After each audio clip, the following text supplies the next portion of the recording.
Selamat pagi para netizen dimanapun kita berada. Salam inspirasi bagi kita semua.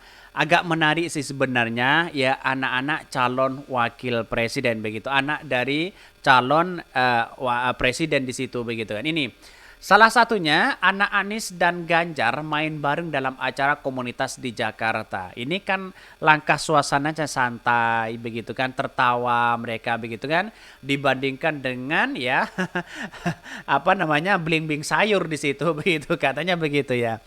Jadi kalau kita melihat dengan hal itu begitu, sebenarnya Gibran itu begitu ya di depan publik, di depan masyarakat begitu kan, enjoy, santai, tertawa begitu kan. Ya tidak pelangak-pelongo begitu kan. Orang kalau sudah berpendidikan tinggi itu tidak bisa berpelangak-pelongo sana sini begitu kan. Dia tetap tertawa, santai begitu kan ya. Bahkan ya kalau dia ngomong bahasa Inggris, wah ini jagonya mereka begitu kan ya. Maka kalau Gibran ya diadu debat dengan dengan anaknya Pak Ganjar, ya anaknya Pak Anies Baswedan pasti melempem mereka begitu kan.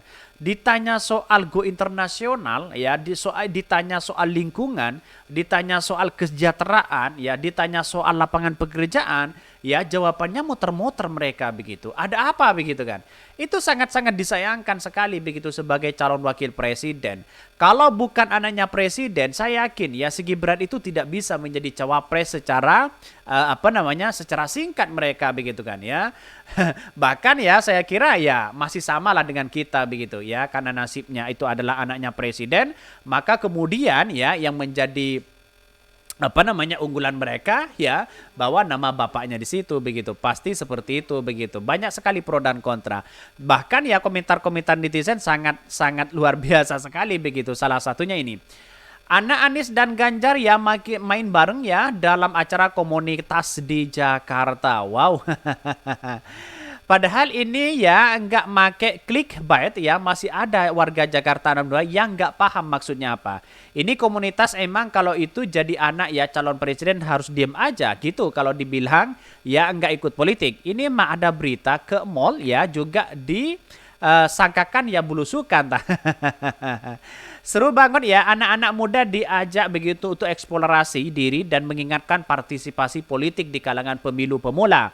Akan lebih baik jika berkelanjutan sehingga anak muda tidak lagi antipati terhadap politik, bahwa ya politik Indonesia membutuhkan mereka untuk regenerasi. Betul begitu kan? Bukan tiba-tiba begitu kan ya jadi calon presiden, bukan tiba-tiba menjadi wali kota, bukan tiba-tiba dalam hal jadi ketua umum partai begitu kan, tidak seperti itu begitu kan. Saya ingat masih kritikan Fahri Hamzah itu sebenarnya kritikan kepada Gibran yang kemudian kemarin mengkritik Anies Baswedan begitu kan. Kalau ada orang ya ingin jadi pemimpin, seharusnya kan berkarir dulu dalam dunia politik. Sama ya, komentar-komentar Fahri Hamzah itu sebenarnya begitu kan ya, makjleb banget kalau ditujukan kepada Gibran di situ begitu. Karena pada kenyataannya lihat saja Gibran itu masih seumur jagung mereka begitu, tiba-tiba menjadi cawapres kan secara instan pula ya.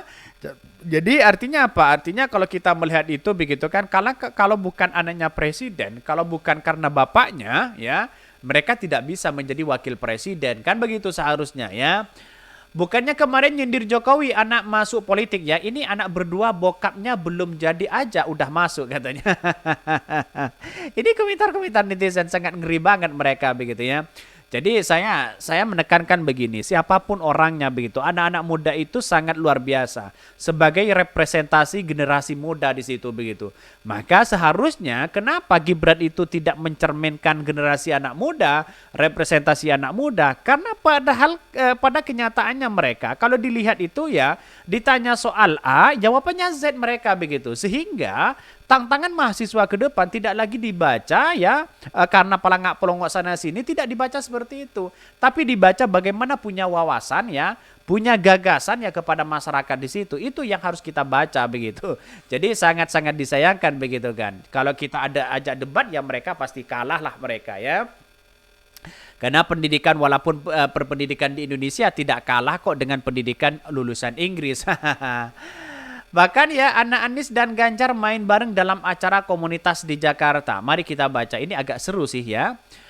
Anak-anak dari dua calon presiden capres pada Pilpres di 2024 yakni Alam Ganjar dan Mutiara Baswedan yang main bareng di acara generasi muda yang digelar komunitas Mikir Santai Club di Jakarta.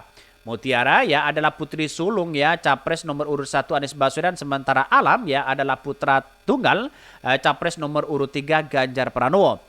Acara yang digelar komunitas itu merupakan ya kegiatan dialog sambil memainkan ya permainan ya Ono Stokdo ya Stako ya. Di samping itu Mutiara dan Alam pun menceritakan mengenai kegiatan sehari-harinya. Aku senang kalau ketemu generasi Z karena mereka itu fond of dream selfers ya, it's always refreshing ya. Kalau ketemu teman-teman baru, kata Mutiara ya.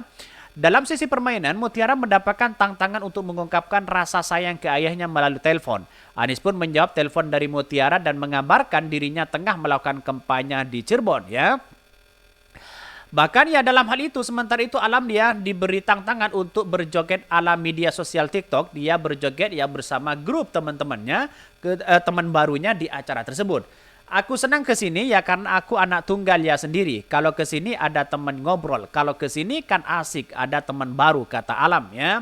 Bahkan ya satu sisi kalau ini melihat ya Gibran pasti tertawa sih sebenarnya. Kenapa sih saya kok nggak bisa seperti itu? Pasti kan seperti itu begitu. Jadi kalau kita melihat dengan hal ini begitu kan ya, Gibran itu kan gimana begitu kan, menjadi sebagai seorang wali kota saja atau calon presiden saja begitu hari ini, kelihatannya kok kayak gak bahagia mereka begitu kan. Seolah-olah dia serius, tapi untuk mengungkapkan keseriusan itu tidak bisa mereka begitu kan. Akibatnya mungkin ya gimana begitu, setiap orang kan kalau tidak punya jawaban kan pasti pelangak-pelongok mereka begitu kan ya. Jadi itulah tidak mencerminkan representasi anak muda di situ begitu, sehingga ya lihat saja elektabilitas Gibran sendiri di situ begitu. Kalau bukan kalau bukan peran dari Pak Jokowi mana mungkin bisa begitu kan elektabilitasnya sampai tinggi begitu kan. Ya akibatnya mainkan lembaga survei di situ begitu kan. Bisa saja begitu ini. Senin Alam dan Mutiara kegiatan itu dihadiri oleh Ibnu Riza yang merupakan Ketua Harian Indonesia Esport ya Association. Riza pun merupakan representasi dari calon ya Presiden nomor urut 2 yakni Prabowo Subianto. Bahkan ya ketiga perwakilan anak muda dari ketiga pasangan calon presiden itu juga mengikuti permainan di ruang terbuka. Ya setelah berdialog di dalam ruangan, mereka pun mengajak kepada para generasi muda untuk menggunakan hak pilihnya dalam pemilu di 2024. Adapun Alam Ganjar merupakan putra dari capres nomor 3 yakni Ganjar Pranowo, sedangkan Mutiara Baswedan merupakan dari ya putri dari capres nomor urut 1 Anies Baswedan. Peluang terjun ke dunia politik Mutiara dan Alam ya sama-sama tidak menutup kemungkinan untuk terjun ke dalam dunia politik mengikuti rekam jejak orang tua masing-masing. Bahkan Alam menegaskan masih ingin yang menimba banyak ilmu terlepas dari apakah ayahnya akan terpilih atau tidak sebagai presiden ya dalam Pilpres di 2024. Pun demikian dilontarkan Mutiara yang mengaku yang masuk ke dalam bidang riset dan tim kampanye ayahnya. Dia mengaku beberapa kali menyiapkan materi atau bahan untuk kegiatan politik Anies Baswedan selama tahapan kampanye Pilpres di 2024 ya. Sangat baiklah di situ, berkarir di situ begitu kan ya. Jadi artinya apa? Artinya anak-anak muda hari ini apalagi anak-anak Presiden sudah melihat masa depan bagaimana bangsa kita, bagaimana terlibat dalam dunia praktis begitu kan. Ya, kalau Gibran gimana? Apakah tiba-tiba menjadi wali kota Solo? Apakah tiba-tiba jual es doger dulu begitu kan? Itu kan banyak muncul spekulasi seperti itu begitu kan. Jadi sayang seribu sayang kalau ada orang yang kemudian anak presiden, karir politiknya, terus kemudian karir pendidikannya masih amburadul, itu perlu dipertanyakan di situ begitu kan. Mungkin itu ya yang kami sampaikan. Tonton terus channel Hodari Podcast Rakyat ini karena ada berita-berita menarik dan viral setiap harinya. Salam para netizen, salam inspirasi bagi kita semua. Jangan lupa di subscribe ke YouTube Hodari Podcast Rakyat ini.